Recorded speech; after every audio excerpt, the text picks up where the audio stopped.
बिस्मिल्लाहिर्रहमानिर्रहीम, अस्सलाम वालेकुम। वेलकम टू माय चैनल दावत इस्लाम। मैं हूं आपका दोस्त शफकत अली ऑफिशियल। उम्मीद करता हूं कि आप सब लोग ईमान के आला दर्जे पे होंगे। सूरत निसा के आयात नंबर 12 का तर्जुमा, और तुम्हारी बीवियों ने जो कुछ छोड़ा हो उसका आधा हिस्सा तुम्हें मिलेगा अगर वो बे औलाद हो, वरना औलाद होने की सूरत में तर्क का 1/4 हिस्सा तुम्हारा है, जबकि वसीयत जो उन्होंने की हो पूरी कर दी जाए और कर जो उन्होंने छोड़ा हो अदा कर दिया जाए, और वो तुम्हारे तरके में से 1/4 की हकदार होंगी अगर तुम बे औलाद हो, वरना साहिब औलाद होने की सूरत में उनका हिस्सा 8वां होगा। बात उसके के जो वसीयत तुमने की हो वो पूरी कर दी जाए और जो कर तुमने छोड़ा हो वो अदा कर दिया जाए। और अगर वो मर्द या औरत जिसकी मिरास तकसीम तलब है बे औलाद भी हो और उसके माँ बाप भी जिंदा ना हो, मगर उसका एक भाई या एक बहन मौजूद हो, तो भाई और बहन हर एक को 6वां हिस्सा मिलेगा। और भाई बहन एक से ज्यादा हो तो कुल तरके का 1/3 में वो सब शरीक होंगे,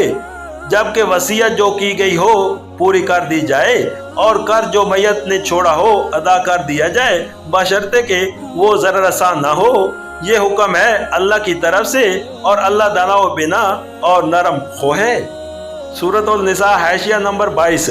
यानी ख्वाह एक बीवी हो या कई बीवियां हो, औलाद होने की सूरत में वो 1/8 की और औलाद ना होने की सूरत में 1/4 की हिस्सेदार होंगी। और ये 1/4 या 1/8 सब बीवियों में बराबर के साथ तकसीम किया जाएगा। सूरत निसा हाशिया नंबर 23, बाकी 5/6 या 2/3 जो बचते हैं उनमें अगर कोई और वारिस मौजूद हो तो उसको हिस्सा मिलेगा, वरना इस पूरी बाकी मानद मलकियत के मुतल्लिक उस शख्स को वसीयत करने का हक होगा। इस आयात के मुतल्लिक मुफस्सिरीन का इत्तजमा है कि उसमें भाई और बहनों से मुराद अख्फाई भाई और बहन हैं, यानी जो मैयत के साथ सिर्फ माँ की तरफ से रिश्ता रखते हों और बाप उनका दूसरा हो, रह सके भाई बहन और वो सुतेले भाई बहन जो बाप की तरफ से मैयत के साथ रिश्ता रखते हों, तो उनका हुक्म इसी सूरत के आखिर में इरशाद हुआ है। सूरत निसा हाशिया नंबर 24, वसीयत में ज़र्रसानी ये है कि ऐसे तौर पर वसीयत की जाए जिससे मुस्तहक रिश्तेदारों के हकूक तल्फ होते हों, और कर्ज में ज़र्रसानी ये है कि माज हकदारों को मरहूम करने के लिए आदमी ख्वाह मुखा अपने ऊपर ऐसे कर्ज का इकरार करे जो उसने फिलवाक़या ना लिया हो, या और कोई ऐसी चाल चले जिससे मकसूद ये हो कि हकदार मिरास से महरूम हो जाएं। इस किस्म के ज़रार को गुनाह कबीरा करार दिया गया है। चुनाचे हदीस में आया है कि वसीयत में नुकसान रसानी बड़े गुनाहों में से है, और एक दूसरी हदीस में नबी करीम सल्लल्लाहु अलैहि वसल्लम का इरशाद है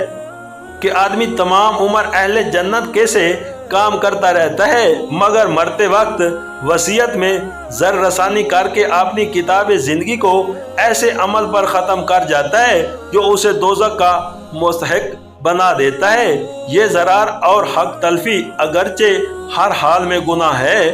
मगर ख़ास तौर पर कलाला के मामले में अल्लाह ताला ने इसका जिक्र इसलिए फरमाया है कि जिस शख्स के ना औलाद हो ना माँ बाप हो,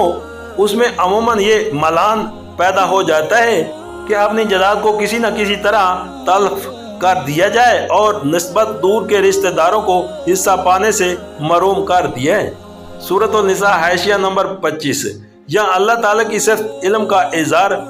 2 वजूह से किया गया है। एक ये कि अगर इस कानून की खिलाफ वर्जी की गई तो अल्लाह की गिरफ्त से आदमी ना बच सकेगा। दूसरा ये कि अल्लाह ने जो हिस्से जिस तरह मुकर्रर किए वो बिल्कुल सही है, क्योंकि बंदों की मुसालत जिस चीज़ में है अल्लाह उसको खुद बंदों से ज़्यादा बेहतर जानता है। और अल्लाह की सिर्फ हलीम यानी उसकी नरम खोई का जिक्र इसलिए फरमाया कि अल्लाह ने ये कवानीन मुकर्रर करने में सख्ती नहीं की है, बल्कि ऐसे कायदे मुकर्रर किए हैं जिनमें बंदों के लिए ज़्यादा से ज़्यादा सहूलत है, ताकि वो मुशक्क़त और तंगी में मुब्तला ना हो।